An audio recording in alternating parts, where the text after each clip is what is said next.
మొదటి పేతురు 3వ అధ్యాయం మొదటి 6 వచనాలు ధ్యానించుకుని ప్రార్థనలోకి వెళ్దాం.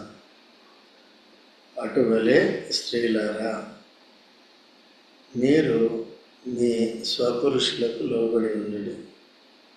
అపోస్తలుడు పౌలు కూడా ఇలాంటి మాటలే చెప్తూ వచ్చాడు. అయితే వేరుగా చెప్తూ వచ్చాడు. ఎఫెసీ 2:22లో కూడా స్త్రీలారా మీ సొంత పురుషులకు లోబడి ఉండండి.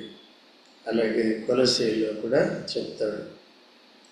తర్వాత తీతు పత్రికలో కూడా వృద్ధ స్త్రీలు, యవ్వన స్త్రీలు ఎలా ఉండాలనే విషయాలు కూడా అక్కడ రాసున్నాయి. కొన్ని సందర్భాల్లో మనం వాటిని కూడా చూసుకున్నాం.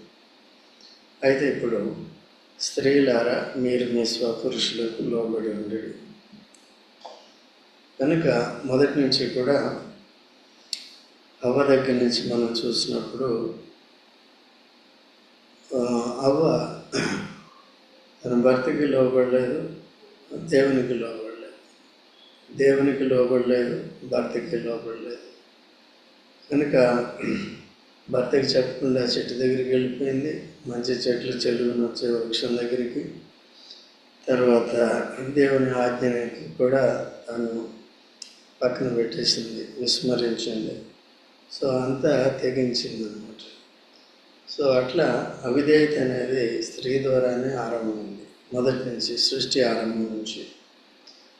అలాగా ఆదాములో పుట్టిన ఆదాము కూడా అవిధేయుడయ్యాడు. ఎందుకంటే దేవుడి మాటని కూడా తాను కూడా పక్కన పెట్టేసి అతను అతిక్రమించేసి తన భార్య మాట వినేసి తాను తెచ్చిన వాళ్ళు బాగా తినేసి తాను కూడా తన పాపంలోనూ తన అవిధేయతలోనూ తన మరణంలోనూ తన దేవుని సహవాసం నుండి దూరం అయిపోయే విషయంలోనూ తాను కూడా పాలుభాగస్తుడయ్యాడు.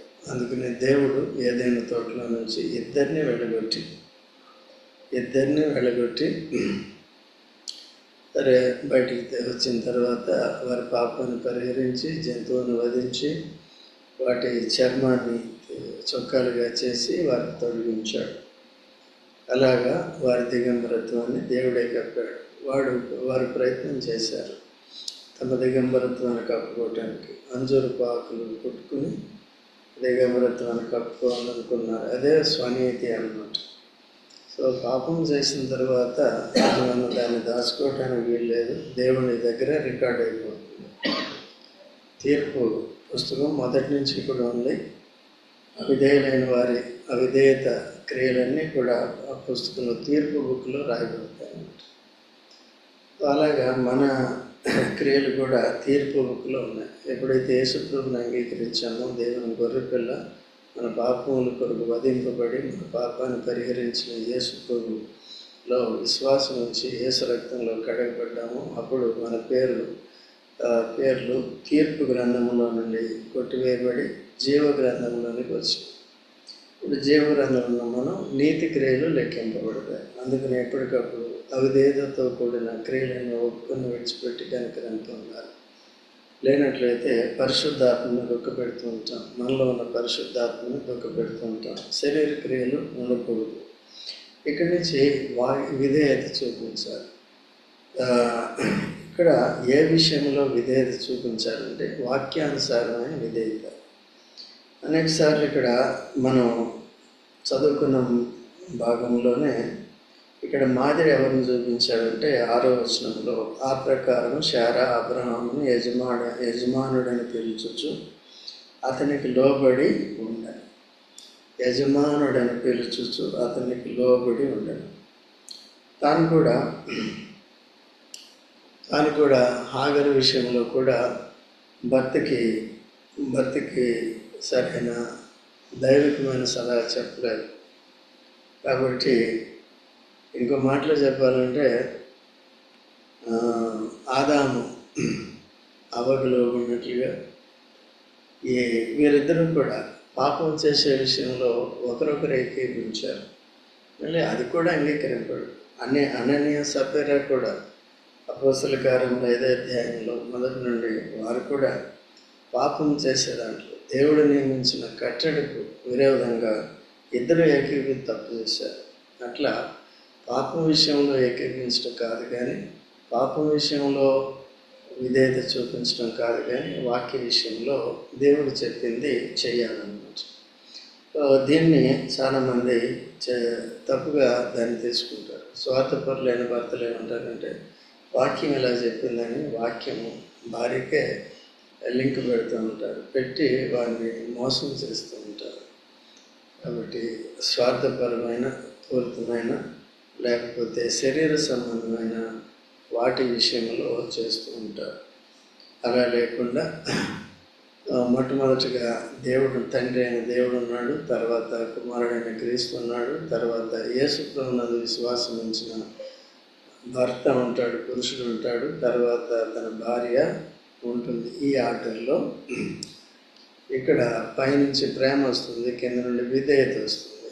భార్య క్రీస్తుకి లోబడి, క్రీస్తు కింద ఉన్న, క్రీస్తుని శిరస్సుగా కలిగి ఉన్న, క్రీస్తు చిత్తాన్ని చేసే, వాక్యాన్ని నెరవేర్చే భర్త కింద స్త్రీ ఉంటుంది.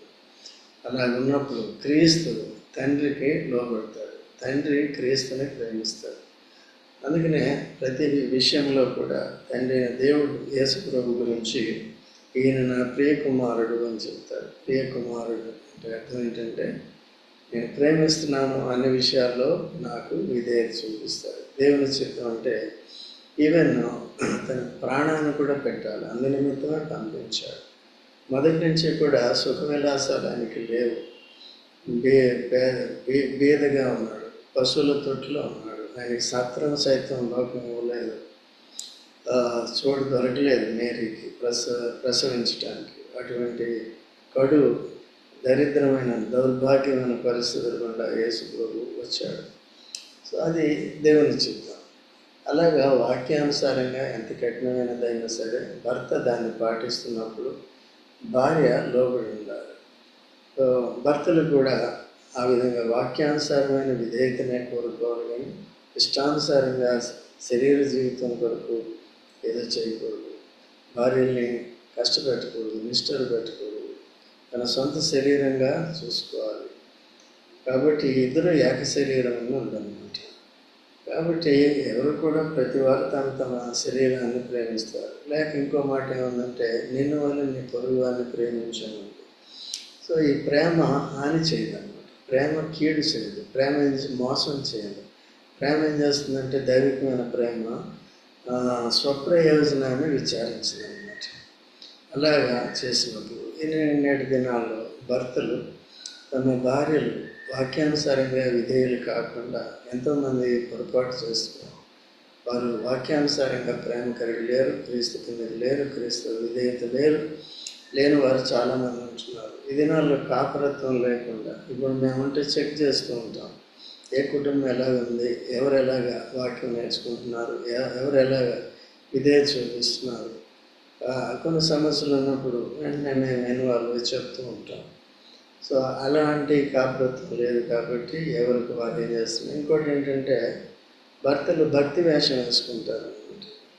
ఏదో పాటలు పాడేసి, లీడింగ్ చేసేసి, ఏదో చేసేసి బయట ఏమో ఒకలాగా ప్రవర్తిస్తారు, నేను వాక్యం ఉన్న ప్రకారము. తర్వాత ఇంట్లో ఇంకో రకంగా ప్రవర్తిస్తూ ఉంటారు. తర్వాత ఈ విధంగా ఉంటాయి. మధ్యలో ఏంటంటే, క్రీస్తు కింద భర్త ఉంటాడు, భర్త కింద భార్య ఉంటుంది. ఈ దినాల్లో క్రీస్తు కింద ఉన్నాను, క్రైస్తవునే, దేవుని బిడ్డ అని చెప్పుకుంటాడు, కానీ కింద తల్లిను చెల్లిను వీళ్ళని తీసుకొచ్చి పెట్టేస్తాడు. భార్య స్థానం ఎక్కడికో అసలు ఉండనే ఉండరు. అలాంటి వాళ్ళు మూర్ఖులైన వారు, క్రూరులైన వారు క్రైస్తవ సమాజంలో ఉంటున్నారు, క్రైస్తవ ఇళ్లల్లో ఉంటున్నారు. దీని అంతటికీ కూడా వారు లెక్క చెప్పవలసి వస్తుంది. ఎందుకంటే దేవుడు ప్రతి వారిని ఏం చేస్తాడంటే తీర్పు తీరుస్తాడు. దేన్ని బట్టి తీర్పు తీరుస్తాడు? నోటి మాటలను బట్టి కాదు, హృదయ రహస్యాలను ఎరిగిన దేవుడు క్రియలను బట్టి తీర్పు తీరుస్తాడు. ప్రతి వాని క్రియలను బట్టి తీర్పు తీర్చి వానికి ప్రతిఫలం ఇచ్చిందనే మాట ఉంది.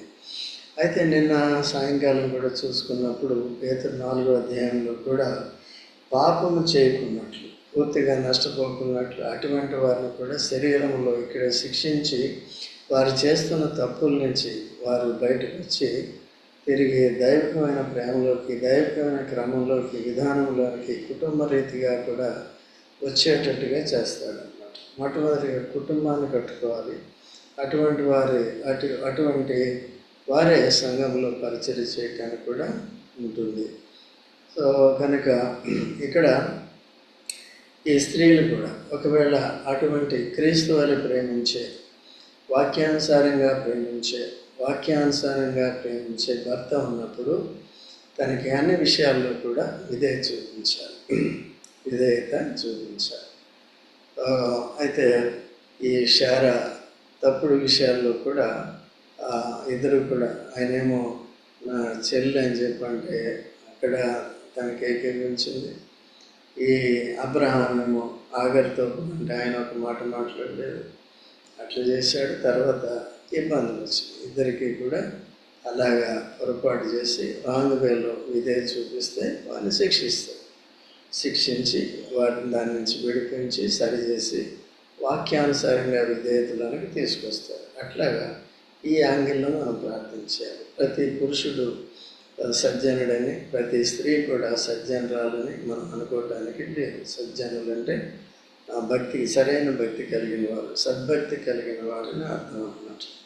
సో అలాగా. అయితే కొన్ని సందర్భాల్లో ఏమవుతుందంటే స్త్రీ రక్షణ పొందితే పురుషుడు రక్షణ పొందడు, పురుషుడు పొందితే స్త్రీ పొందడు. అలాంటి విషయంలో ఇక్కడ హెచ్చరిస్తున్నాడు అన్నమాట.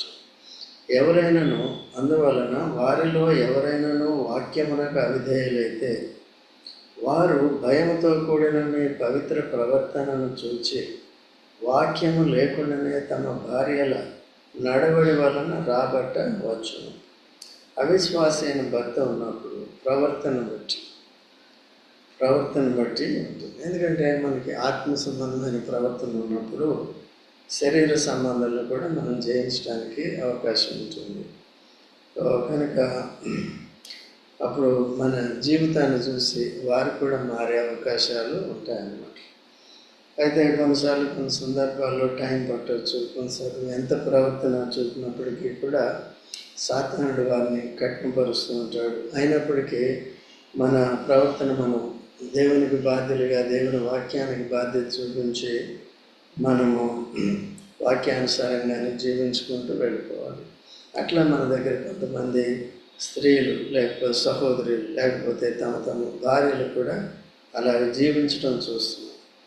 కొంతమంది భార్యలు నడవడి సరిగ్గా లేనప్పటికీ కూడా భర్తలు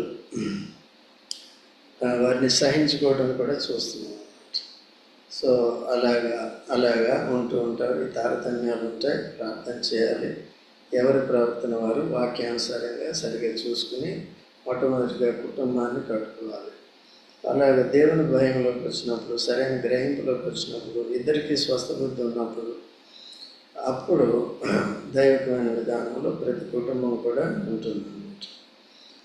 అయితే ఇక్కడ విధేయులు అంటే అర్థం ఏంటంటే ఇంకోటి, జడలు అల్లుకొనటయో, బంగారు నగలు పెట్టుకున్నటయో, వస్త్రములు ధరించుకున్నటయో, వెలుపటి అలంకారం మీకు అలంకారంగా ఉండక. ఈ మాటలు ఎందుకు చెప్తున్నాడంటే వీళ్ళు ఈ రోజుల్లో కాదు, ఆ రోజుల్లో కూడా, ఈ రోజుల్లో కూడా ఎప్పుడు కూడా స్త్రీకి వెలుపటి అలంకారం ఎక్కువగా ఉంటుంది. ఈ రోజుల్లో పురుషులు కూడా అట్లా చేస్తున్నారు. డిఫరెంట్ హెయిర్ స్టైల్స్ ఏమైనా ప్రాయం చిన్నతనం నుంచి అలవాటు చేస్తున్నారు. ఆడవాళ్ళు కూడా ఇష్టానుసారమైన అలంకారం. తర్వాత ఏంటది చూడవా, ఎక్కడున్నావు, ఏం చూస్తున్నావు, నేను అడుగుతున్నా. ఈ రోజుల్లో అవి ఉంటాయి, ఇళ్ళ కింద పెట్టుకోకు. ఈ రోజుల్లో అవి ఉంటాయంటే మేకప్ లేసి ఉంటాయంటే బ్యూటీ పార్లర్ కింద చూసుకుంటూ కూర్చుంటాం. బ్యూటీ పార్లర్లు ఉంటాయి. కాబట్టి అలా అది లేకుండా ఎవరు కూడా లేరు. ప్రతి వారు ఈరోజు ఆఫీస్కి వెళ్ళే వాళ్ళు కూడా ఈ లిప్స్టిక్లు, ఈ స్టిక్లు, ఆ స్టిక్లు పెట్టుకుని వెళ్ళిపోతున్నారు అన్నమాట. సరే, అవన్నీ కూడా అలవాటు చేయకూడదు. తర్వాత ఇవన్నీ లోక సంబంధమైన మనం ఈ అలంకారాలు ఇవన్నీ పెడితే మన భక్తి ఎంత ఉన్నదనేది చెప్పవచ్చు అనమాట. ఇక్కడ అయితే కావాల్సింది ఏంటంటే 2 రకాలైన అలంకారాలు ఉన్నాయి దేవుని బిడ్డలకి, లోకంలో ఉన్న వారికి. ఒకటి ఏంటంటే బాహ్యపు అలంకారం, బాహ్యపు శరీరాన్ని అలంకరించుకోవడం. ఎవరి కొరకు అలంకరించుకోవాలి అంటే పరపురుషుల్ని ఆకర్షించేటట్టుగా ఉంటుంది, పరుల్ని ఆకర్షించేటట్టుగా ఉంటుంది. లేకపోతే యేసుప్రభు ఏమని చెప్పాడంటే మత్తయి సువార్త 5:28లో ఒక స్త్రీని మోహపు చూపుతో చూసి ప్రతివాడు తన హృదయంలో ఆమెతో వ్యభిచారం చేసిన. అదే ఇతరులు ఆశించేటట్టుగా, ఆకర్షించేటట్టుగా అట్లా ఉన్నప్పుడు అలాగే ఉంటుంది అన్నమాట. సో అందుకనే అవన్నీ కూడా 2 రకాలుగా మంచిది కాదు. ఇతరుల్ని మనం అపవిత్రపరిచే వరకు ఉంటున్నాం. తర్వాత రెండోది ఏంటంటే మన భక్తిహీనత ఎక్కువైపోతుంది. మూడోది ఏంటంటే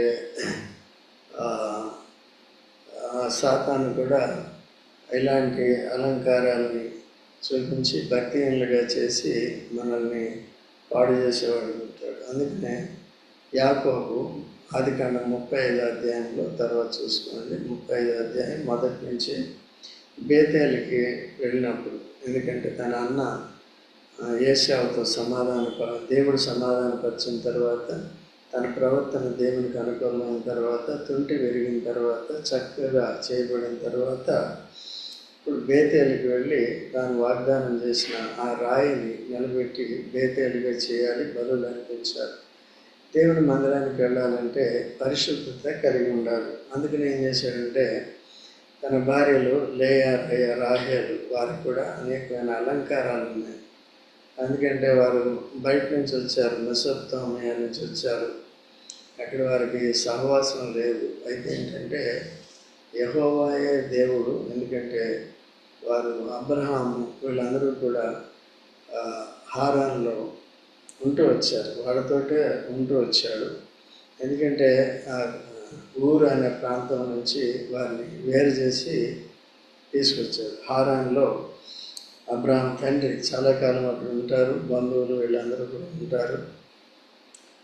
అబ్రహాం యొక్క మిగిలిన బంధువులు కూడా ఉంటారు అక్కడ. తెరకు అబ్రహాం తండ్రి చనిపోయిన తర్వాత దేవుడు అక్కడి నుంచి వేరు చేసి తను వాళ్ళని అక్కడ వదిలేసి వచ్చాడు అనమాట. అప్పటి నుంచి యెహోవా ఎరిగిన నామాన్ని ఎరిగిన వారు, దేవుడిని ఎరిగిన వారు అబ్రహాముని బట్టి, పిలుపుని బట్టి. అలాగా ఆ విధంగా వాళ్ళందరూ కూడా సరే తిరిగి ఇస్సాక్కి రెబ్కా నుంచి పెళ్లి చేశాడు. ఆ పెళ్ళైన తర్వాత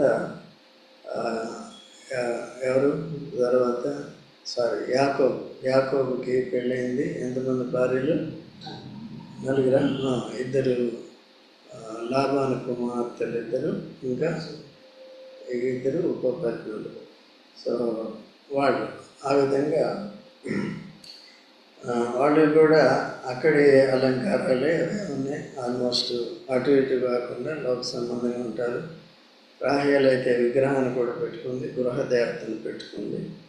అలాగా మిక్స్డ్గా ఉంటారు, అటు ఇటు, శరీరం కాదు ఆత్మ కాదు. దినాల్లో కూడా అందుకనే శరీర సంబంధమైన క్రైస్తవులు, ఆత్మ సంబంధమైన క్రైస్తవులు పూర్తిగా ఏక మనసు కలిగి, ఏకదృష్టి కలిగి ఉండేవారు, ఆత్మీయంగా ఉండేవారు. అటు ఇటు కలిగేవారు కన్ఫ్యూషన్గా ఉంటారు. ఇంట్లో నెమ్మది ఉండదు, ఇంట్లో సమాధానం ఉండదు, సంఘంలో కూడా అట్లా ఉండవన్నమాట. అయితే మన దగ్గర అట్లా లేదు, సంఘంలో నెమ్మదిగా నడుస్తుంది. ఇంట్లో కొన్ని పరిస్థితులు ఉన్నప్పటికీ డీల్ చేస్తూ ఉంటాం. దానికంటే ముఖ్యంగా ప్రార్థన చేస్తూ ఉంటాం. తర్వాత దేవుడే కొన్ని సందర్భాల్లో కార్యాలు జరిగించి చేస్తూ ఉంటాడు. కొంతమందిని కొద్దిగా దూరం తీసుకెళ్తూ ఉంటాడు. మరి ఏం నేర్పించాలని, ఏం ఉద్దేశమో ఏంటో మనకు తెలియదు.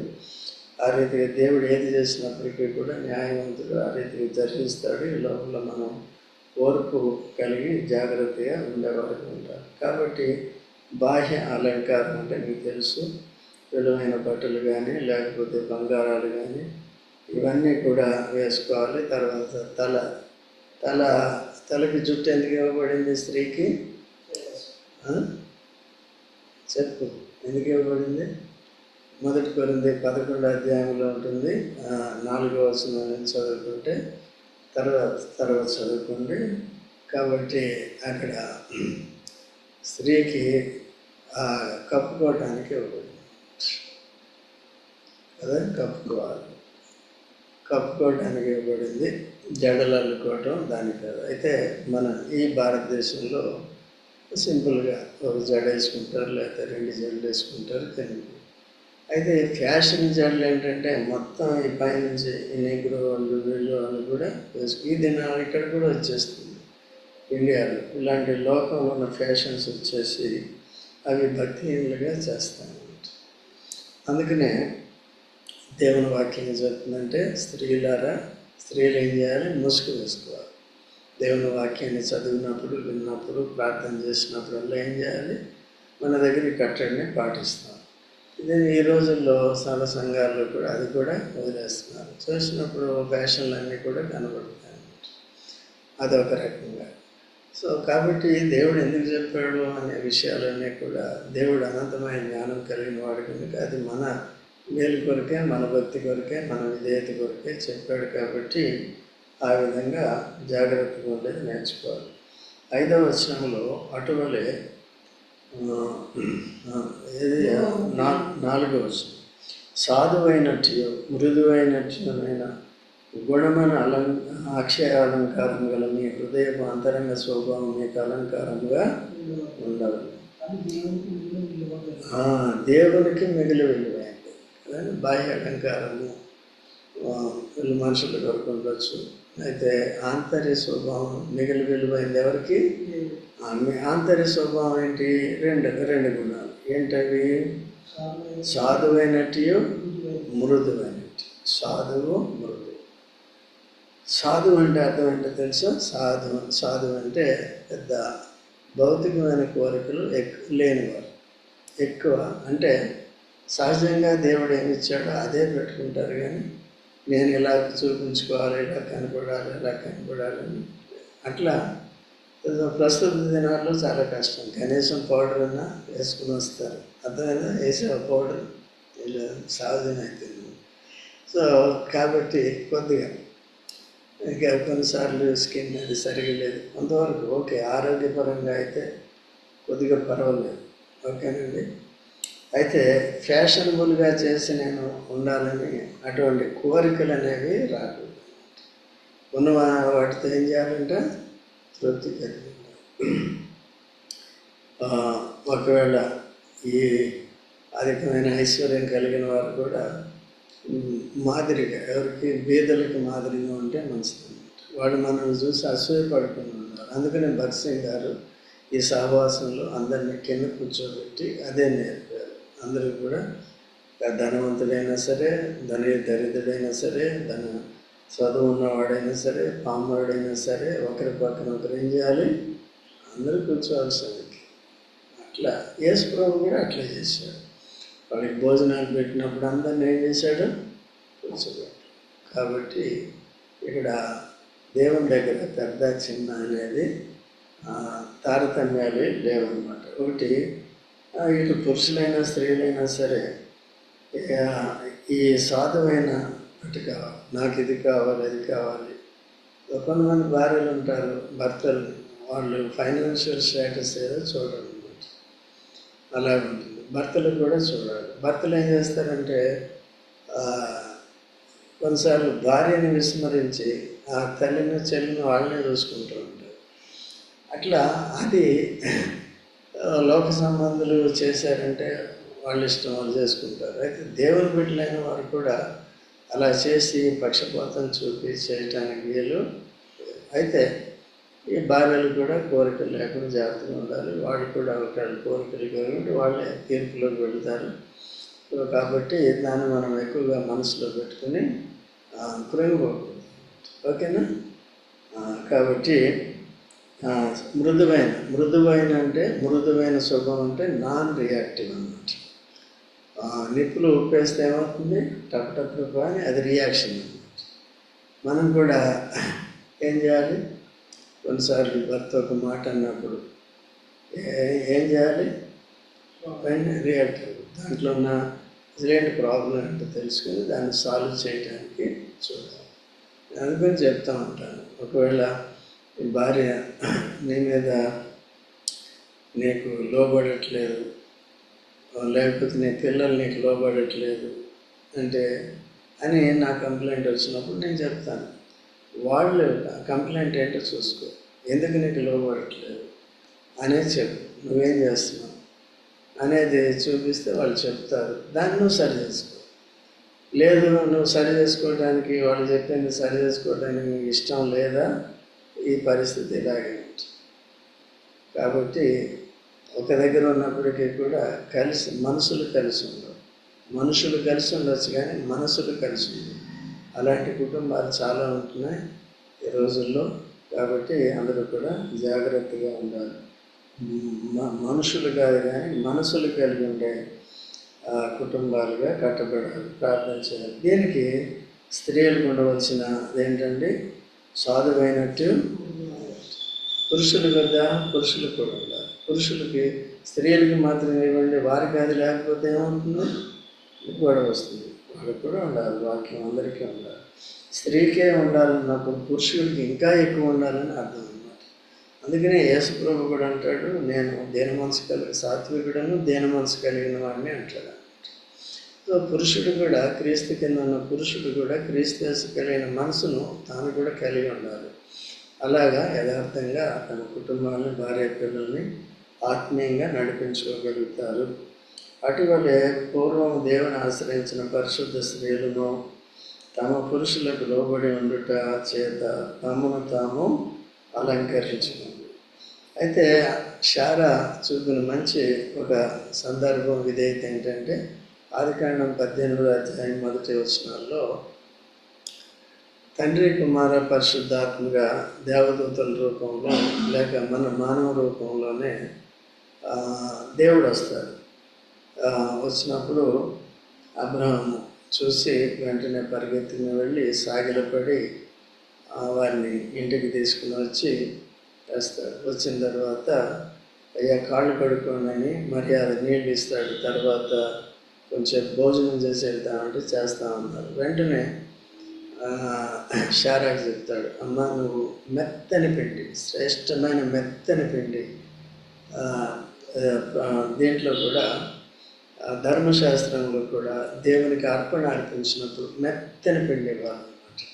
సో ఆ స్టాండర్డ్స్లోనే అప్పుడు ధర్మశాస్త్రం లేనప్పటికీ అటువంటి దైవికమైన గ్రహింపు జ్ఞానం దేవుడు వారికి ఇచ్చాడు. కాబట్టి సాక్షాత్ దేవుడే వచ్చాడు కనుక సరే శ్రేష్టమైనది ఇవ్వాలని ఏం చేశాడంటే, అమ్మ నువ్వు 2-3 మానికలు పిండికి తీసుకో, మంచిగా దాన్ని ఏ పిండి తీసుకోవాలి, మెత్తని పిండి తీసుకో, రొట్టెలు చేయంటాడు. ఈయన వెళ్ళి పనివాడికి చెప్పి ఒక కొవ్వైన దూడను వధించి దాన్ని వండి తీసుకుని వచ్చి వాడికి పెడతాడు. తిన్న తర్వాత అప్పుడు ఆశీర్వాదం ఇస్తాడనమాట.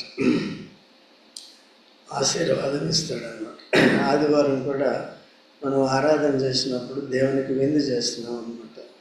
తర్వాత ఈ కానుకల ద్వారా కూడా అది దేవుడు చెప్పింది కాబట్టి దేవునికి అర్పించేది ఏదైనా కదా ఆరాధన కింద వస్తుంది.